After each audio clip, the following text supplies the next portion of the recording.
Hey there gamers, DreamcastGuy here, and today we're talking about Nintendo because it just came out that there is not going to be reviews for the Switch 2.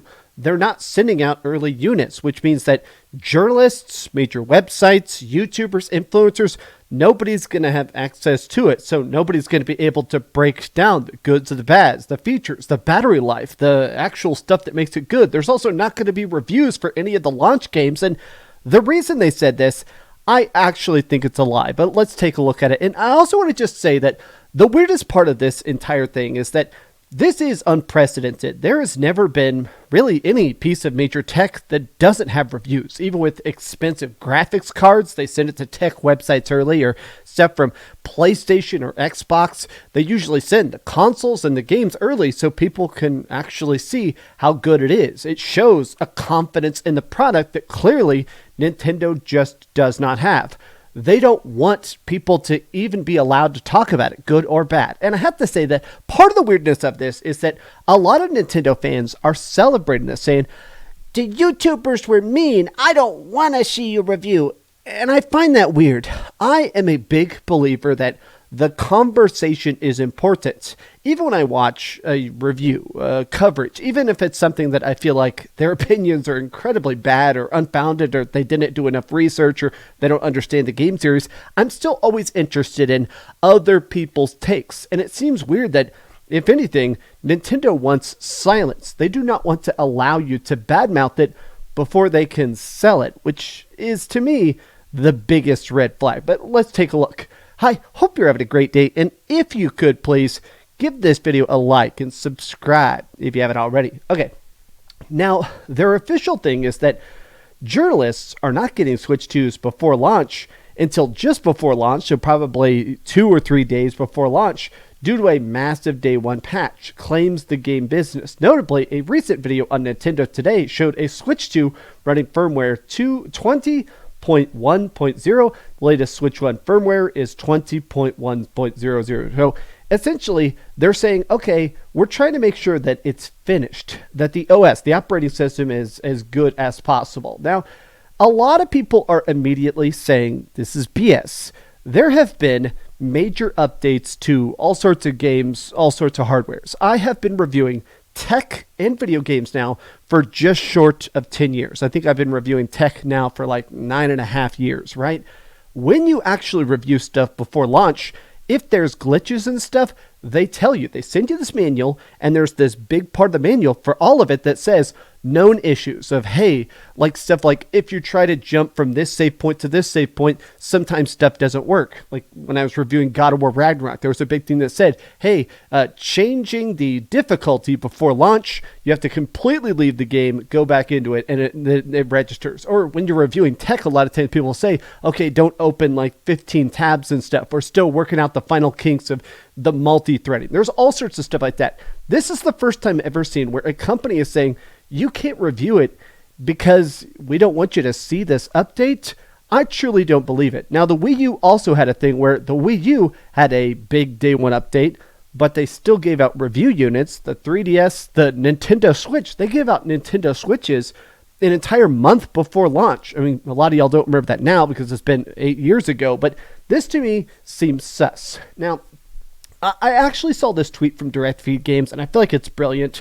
I don't know why people are celebrating this. It's not a good precedent to see a company, it's not a good precedent to see set by a company, nor do I believe the firmware reasoning. This is a net negative for launch day game releases that want to generate excitement or hype ahead of launch. Yeah, this is the thing. So not only are there not going to be reviews, there's not going to be day one videos. There's not going to be cool side-by-side comparisons saying, hey, here's Cyberpunk running on a PS5 versus it running on the Nintendo Switch. There's not going to be anything. And to me, I do feel like this shows the fact that Nintendo definitely seems to be afraid of the videos. They're afraid of the negativity. I guess maybe they're trying to damage control it, but in a way, this is going to make it worse. It's weird. It doesn't seem to be too hard to send units that have already had the firmware updated. This is typically what they do.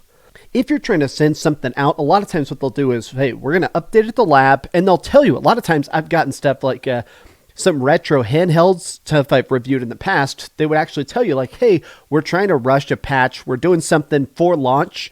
we'll let you know when we drop it in the mail, but we're trying to finish the back-end testing of this patch on the firmware before we put it on the final device and mail it to you. This is something that'll be ready in factories whenever people buy it.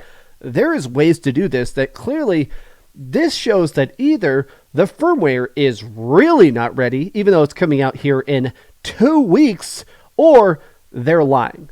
Now, some people are making memes about the fact that, a lot of security researchers, aka hackers, are definitely going to break into this. A lot of people are also pointing out the fact that if this is true, you shouldn't be saying that. If saying, hey, there's a massive security vulnerability, people aren't going to update their Nintendo Switch 2s now. People are going to be buying them specifically so they can hack it and bootleg games. Oh, God, so glad I have 2 incoming. Yes, researchers, literally, everybody is like, look, man, hackers are absolutely going to mess with this. Now, additionally, people are making a very important observation, which is the fact that this is also a bad sign, because I hope this isn't a situation where the console requires an internet update in order to work. We've seen this with other systems. Now, the reason this sucks is not just because it does make your system basically have a ticking time bomb to it. If your system requires an internet connection to initially work, then that means in the future, whenever that console becomes irrelevant, whenever the servers are offline, your system is just a brick. I don't like that kind of stuff. But also, additionally, if you buy a system and the servers go down on launch day, then you can't play your system. The system you buy day one. I actually had a viral video back when the Xbox One came out because Microsoft servers actually crashed, or I think maybe they got hit by Lizard Squad or something. And so because of it, for the first 3 hours that I had my Xbox One, it was bricked. I unboxed it, I booted it up, and it would not do the starting launch because it said, oh, I don't see the servers, so your system just doesn't exist. I do not want the Switch 2 to require an internet connection. And also, again, this is something that would be unprecedented. There's never been a Nintendo system ever that requires the internet to even work. This sucks. Unprecedented. I'm glad that so many people are pointing it out. This to me is also weird because that means the fact that there's not going to be a review for Breath of the Wild, any of the update patches. So we don't know, are the games that are getting the Switch 2 patch, we're not going to know how significant they actually are. Also, there won't be a review for Mario Kart World. I mean, this to me, just across the board, this shows the fact that how unprepared Nintendo is. The fact that Nintendo is trying to, even in its current state, I think they're trying to damage control this. I think they are trying to basically roll out as many patches, as many updates, as much as they possibly can to insulate themselves from the perpetually bad press. I feel like so much of the conversation around the Nintendo Switch 2 has been how expensive the games are. The fact that games are costing $80. The fact that the controllers are $100. The fact that the system, even without a game, is $450. This is by far the most expensive console that Nintendo has ever released for just the baseline. It has, in my opinion, the worst launch games. One launch game, and it's freaking Mario Kart. I am actually at a point where I think Nintendo truly thinks you're dumb. I truly think they think, okay, piggies, time for your slap. And I am just honestly aghast about how many perpetual missteps they're making. I truly think this system is going to have problems. And I don't just mean because everybody's broke, and I don't just mean because it sounds like it's going to get a price increase. Nintendo's already been making statements about the fact that it sounds like it's going to get a price increase probably around July or August. It sounds like the system's going to go up $100. I just think across the board, if you're excited for the Nintendo Switch 2, I'm not here to tell you don't be excited. I am saying that as a person that's bought every single Nintendo console, who's reviewed every Nintendo console, tons of Nintendo games over the course of the last 10 years, this is the first time where, honestly, I'm actually skeptical as to whether this is worth it. But these have just been some off-the-cuff thoughts from an incredibly sweaty gamer. But what do you guys think about it?